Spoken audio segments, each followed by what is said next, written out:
Hi, my name is Charles. Hi, my name is Kang-woo Kim. And we escaped to North Korea twice. Let's do it again. And we escaped North Korea twice. You might know me from standing on the street holding a sign that says Ask a North Korean. Do you guys get any question for a North Korean? And I'm excited today because you get to ask a different North Korean. Recently, I've posted on my social media asking people about what they're going to ask a North Korean.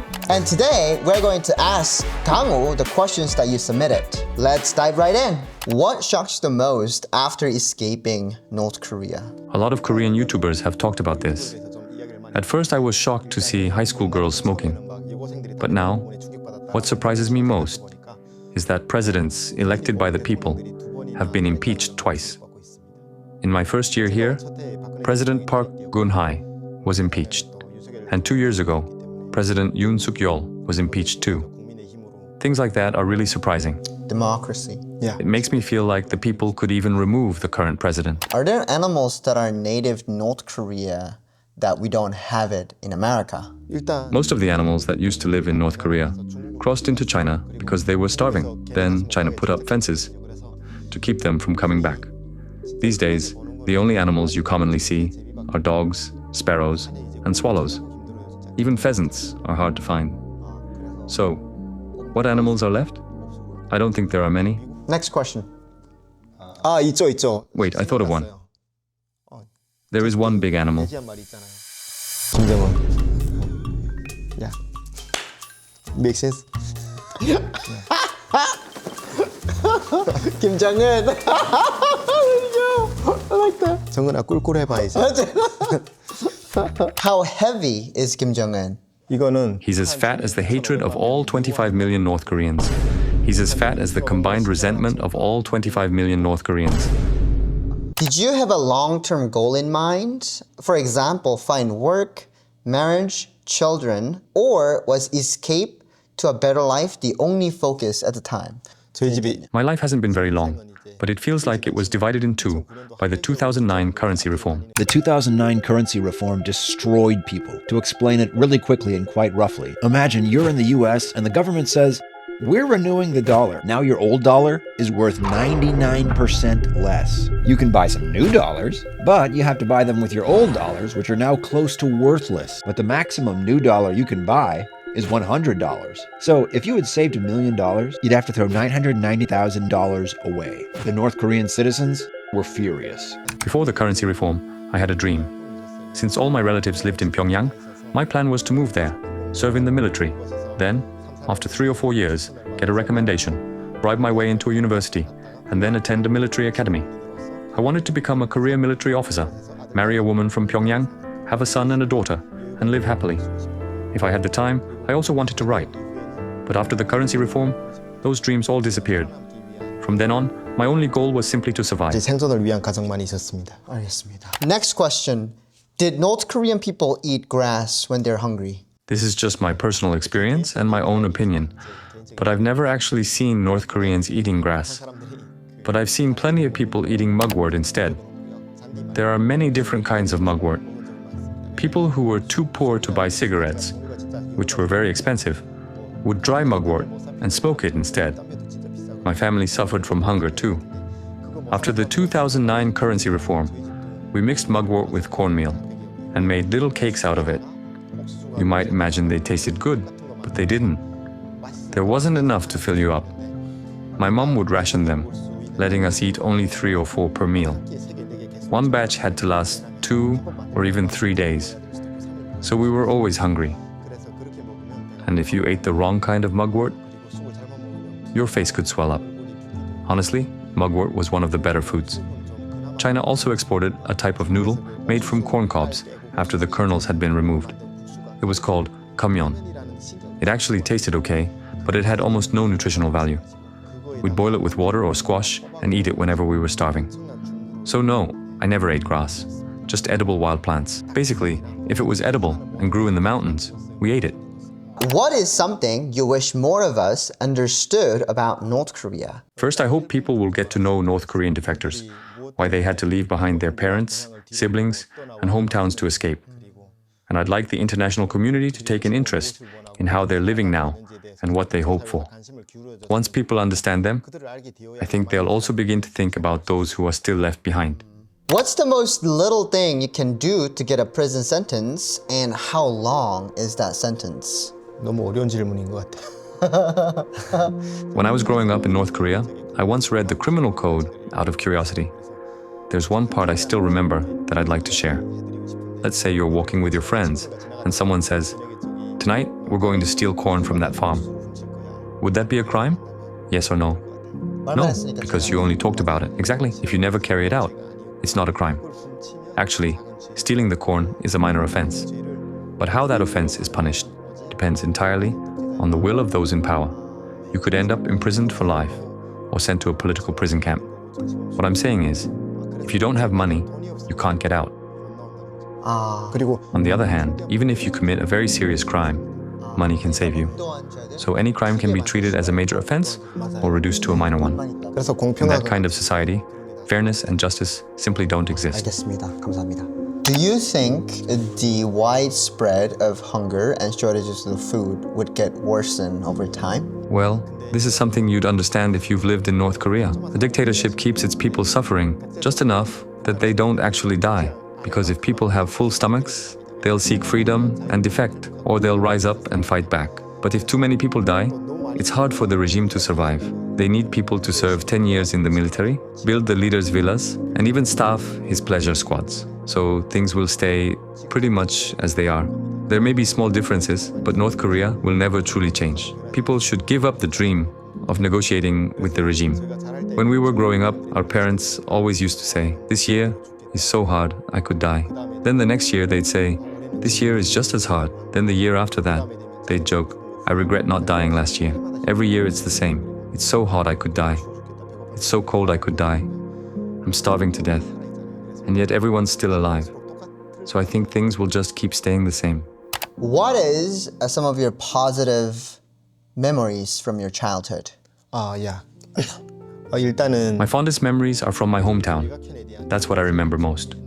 My mom's brothers and sisters were all very kind. My uncle has passed away now. But more than anything, I want to talk about my friends. Other than the birthday meals my mom made, I only remember celebrating my birthday 2 or 3 times in North Korea. These were friends I met after I started working. They pooled their money to buy me artificial meat rice and other treats for my birthday. And like I mentioned earlier, when we were hit by flooding, those friends helped my family. When I couldn't go to school, they brought us firewood and rice.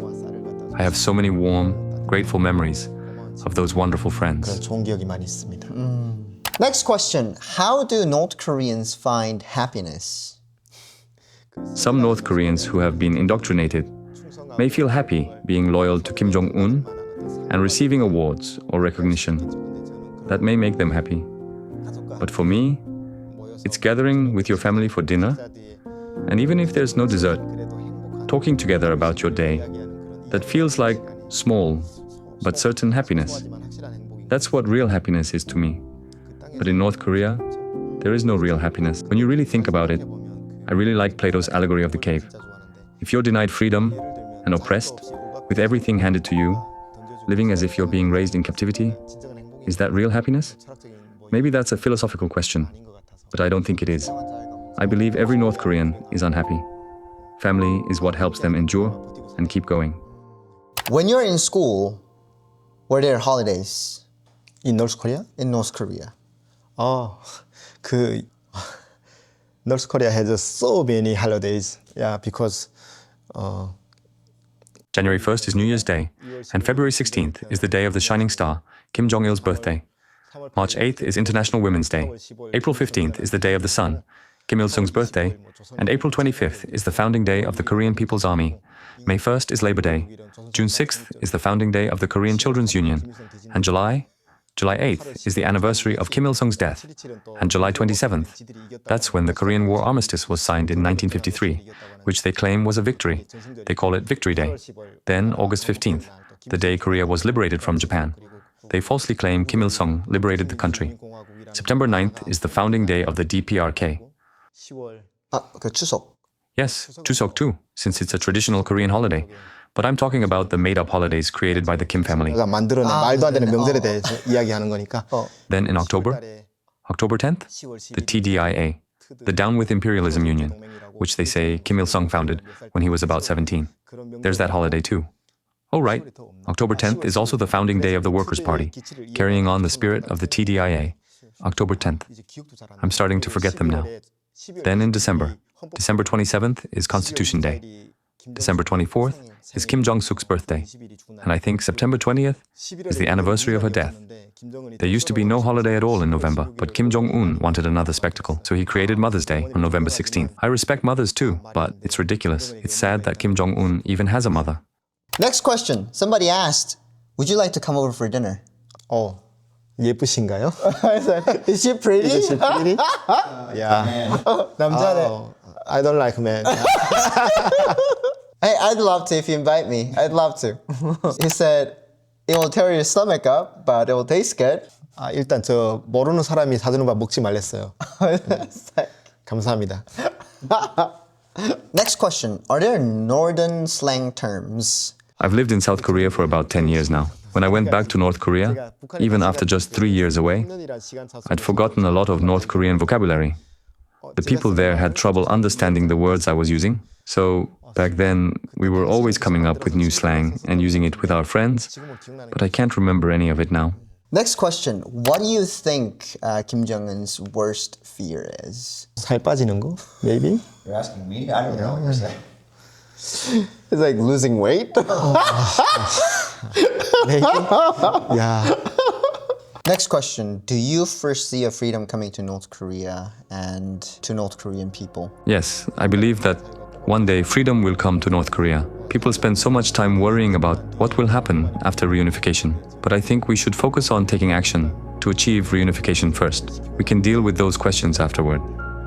While we keep debating, the suffering of the North Korean people only grows. And no dictatorship lasts forever. That's right. One day, they'll face God's judgment. Next question, but very important question. How can we help? 일단 감사하다는 말씀을 드리고 싶고 그렇게 도와주고 싶으면 어떻게 도와주고 싶냐고 여쭤보는 것 자체가 너무 큰 위로가 되는 것 같아요. 그리고 일단 뭐 각자가 할 수 있는 일은 개인이 할 수 있는 일은 크게 그렇게 거창하지 않은 것 같아요. 그래서 그럼에도 뭐 주변에 있는 탈북민이나 아니면 뭐 알고 지냈던 모든 지인들에게 어떤 북한 이슈에 관해서 조금 더 관심 가지고 조금 긍정적인 이야기를 하다 보면 어떤 할 수 있는 일들이 보일 거라고 생각이 듭니다.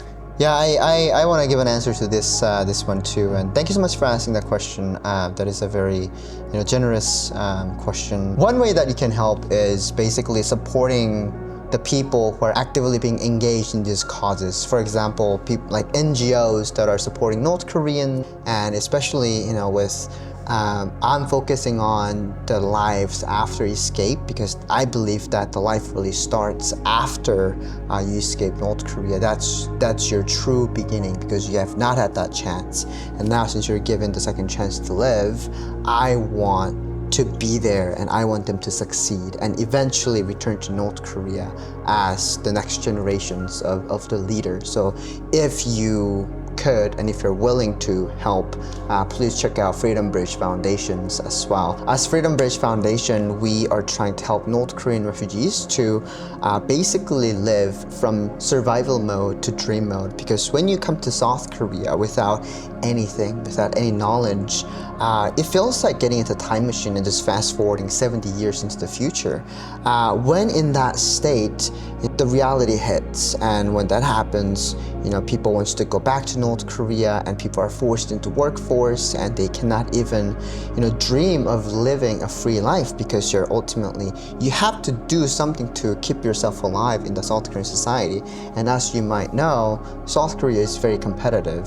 So as Freedom Bridge Foundation, what we're trying to do is basically help people like Kang-woo and other North Korean defectors to come to America and give them hopes and dreams and let them know that there are people who cares about him, people who wants to support him, and people who wants to see him succeed.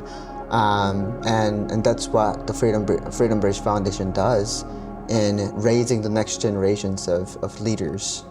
Thank you for watching, and please comment what you would like to ask North Korean, and I'll make sure to ask that question to next North Korean when I meet him. Thank you.